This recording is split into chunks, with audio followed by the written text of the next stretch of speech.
पायल गुस्से में थी और लगातार अपने मम्मी पापा को कुछ न कुछ बोल रही थी। मम्मी पापा, एक तो पहले आप गांव चले गए अपनी रिश्तेदारी निभाने, ऊपर से अब इस गांव की गवार कोमल को अपने साथ ले आए। पायल, कोमल तुम्हारी चचेरी बहन है, तुम उसके लिए इस तरह से बात कैसे कर सकती हो?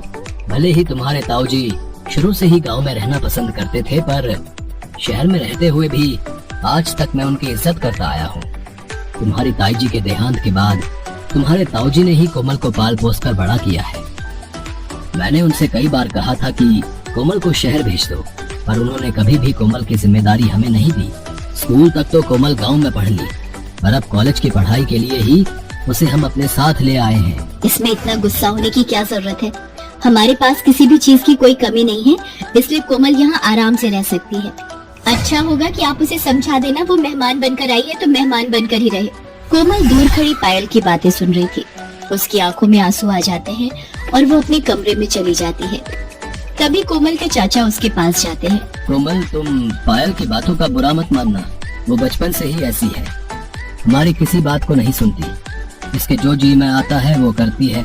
मैं और इसकी माँ तो इसे समझा समझा कर थक गए हैं, पर वो हमारी एक नहीं सुनती। नहीं चाचा जी, पायल मेरी बहन है, मैं भला उसकी बात का बुरा क्यों मानूंगी?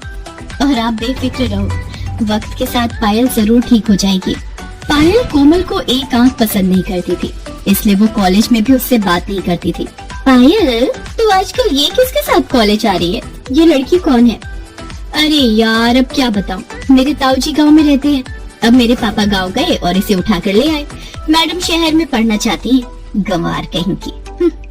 कोमल पायल की बातों का बुरा नहीं मानती थी। कोमल को कॉलेज में आए कुछ दिन बीत गए थे। कोमल समय पर घर पहुंच जाती थी, पर पायल देर रात घर लौटती थी। पायल, तुम्हें पता भी है कि रात के 12 बज रहे हैं और तुम इस वक्त घर आ रही हो। तुम्हें पता है तुम्हारे पापा अगर उठ गए तो वो तुम्हारी कितनी डांट लगाएंगे। मम्मी, आप दोनों तो मुझे अभी तक बच्ची समझते हो। मैं बड़ी हो गई हूँ और फ्रेंड्स के साथ घूमने फिरने में इतना टाइम हो ही जाता है। प्लीज मम्मी, आप रोजाना एक ही भाषण मुझे देती रहती हो, जिसे सुन सुनकर मैं तंग आ गई हूँ। मैं कमरे में जा रही हूँ, मुझे बहुत नींद आ रही है। पता नहीं ये लड़की कब सुधरेगी। कमरे में जाकर देखती हूँ इसके पापा उठ तो नहीं गए। पायल, मुझे कुछ कहना है। वो लड़का जिसके साथ तुम सुबह बात कर रही थी, वो अच्छा नहीं है। कॉलेज की छुट्टी होने के बाद जब मैं कॉलेज से बाहर निकली तो मैंने उस लड़के को सिगरेट पीते देखा, और वो मतलब उसकी नजरें लड़कियों के प्रति मुझे ठीक नहीं लगी। पायल, पर वो लड़का अपने कॉलेज का तो नहीं है, फिर वो कॉलेज के बाहर क्या कर रहा था? अच्छा, तो तुम कॉलेज में मेरी जासूसी करने के लिए जाती हो? खबरदार अगर तुमने मेरे ऊपर नजर रखी या फिर मम्मी पापा को इस बारे में कुछ भी बताया। मैं किससे मिलती हूँ, कहाँ जाती हूँ, तुम ये बात अपने तक ही रखोगी, वरना इसका अंजाम बहुत बुरा होगा। कोमल जानती थी कि जिस लड़के से पायल मिलती है वो लड़का ठीक नहीं है, पर वो उस वक्त पायल से कुछ भी नहीं कह सकती थी और न ही वो इस बारे में अपने चाचा चाची को कुछ बता सकती थी। उधर पायल के पापा सोए नहीं थे। वो जानते थे कि पायल आज भी लेट आई है। क्या हुआ, आ गई तुम्हारी बेटी? तुम मेरे से जितना मर्जी छुपा लो, पर मैं भी एक बाप हूँ। जवान बेटी रात को 12 बजे तक घर से बाहर रहेगी तो उस पिता की आंखों में नींद कहाँ होगी? कोमल को देखो, कितनी समझदार और आदर करने वाली बेटी है। पता नहीं हमारी पायल भी उसके जैसी किस दिन बनेगी।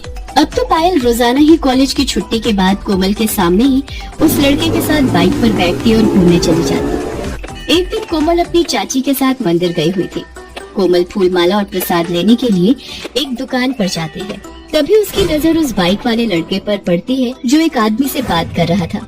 कोमल उसे बात करते हुए सुन लेती है। अरे तो चिंता मत कर, मैंने उस लड़की को अच्छी तरह फंसा लिया है। अब तेरा भाई कल सुबह की फ्लाइट पकड़कर विदेश पहुंच जाएगा। हाँ, मैं तुझे वहाँ पहुंचकर सारी खबर दूंगा। आज रात को ही वो मेरे साथ भागने के इरादे से सारे जेवर और पैसे लेकर एयरपोर्ट पहुंच रही है। पर तू उस लड़की का क्या करेगा भाई? क्या नाम था उसका? पायल? अरे करना क्या है, मेरे तो दोनों हाथों में चांदी है, इसे बेचकर पैसे कमाऊंगा और क्या। हे भगवान, ये लड़का पायल के साथ इतना गलत करने वाला है और पायल को इस बारे में कुछ भी नहीं पता। लगता है भगवान का ही कोई इशारा है कि उन्होंने मुझे इस लड़के की सच्चाई दिखा दी। मैं चाची के साथ मंदिर आई और मुझे ये लड़का दिख गया। हे ईश्वर, आपका बहुत बहुत धन्यवाद। पर पायल मेरी बातों पर विश्वास नहीं करेगी और इस लड़के को भागने का मौका मिल जाएगा। मुझे खुद ही कुछ करना होगा। कोमल जानती थी पायल उसकी बातों पर कभी भी विश्वास नहीं करेगी। आधी रात को पायल सबके सो जाने के बाद घर से जेवर और पैसों का बैग लेकर निकल जाती है। उसके पीछे कोमल भी टैक्सी में जाती है और वहीं से पुलिस को फोन मिलाती है। अरे कितनी देर लगा दी आने में है? फ्लाइट बस जाने ही वाली है, जल्दी चलो। अरे रुक जाओ, तुम दोनों ये देश छोड़कर कहीं नहीं जा सकते। पर इंस्पेक्टर साहब, मैं बालिग हूँ, मुझे इस लड़के के साथ कहीं भी जाने का पूरा हक है। अरे हम जानते हैं, पर ये लड़का कोई मामूली इंसान नहीं है, बल्कि एक बहुत बड़ा मुजरिम है जिसने न जाने कितनी लड़कियों को विदेश ले जाकर उन्हें बेच दिया है। हमें इस मुजरिम की न जाने कब से तलाश थी।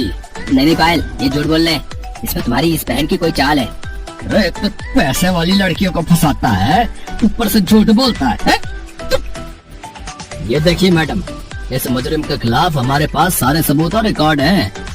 आपको अपनी बहन को शुक्रिया करना चाहिए, आज इन्हीं की वजह से आप इस मुजरिम के हाथों से बच पाई हैं। कोमल, तुमने मेरे लिए अपनी जान खतरे में डाल दी। मैंने हमेशा तुम्हारा और मम्मी पापा का दिल दुखाया, मुझे माफ कर दो। पायल कोमल से माफी मांगती है और सारी बात पायल के मम्मी पापा को पता चलती है, तो वो भी कोमल की बहुत तारीफ करते हैं। उस दिन के बाद पायल अपने अंदर बहुत बदलाव ले आती है, जिसे देखकर उसके मम्मी पापा बहुत खुश थे।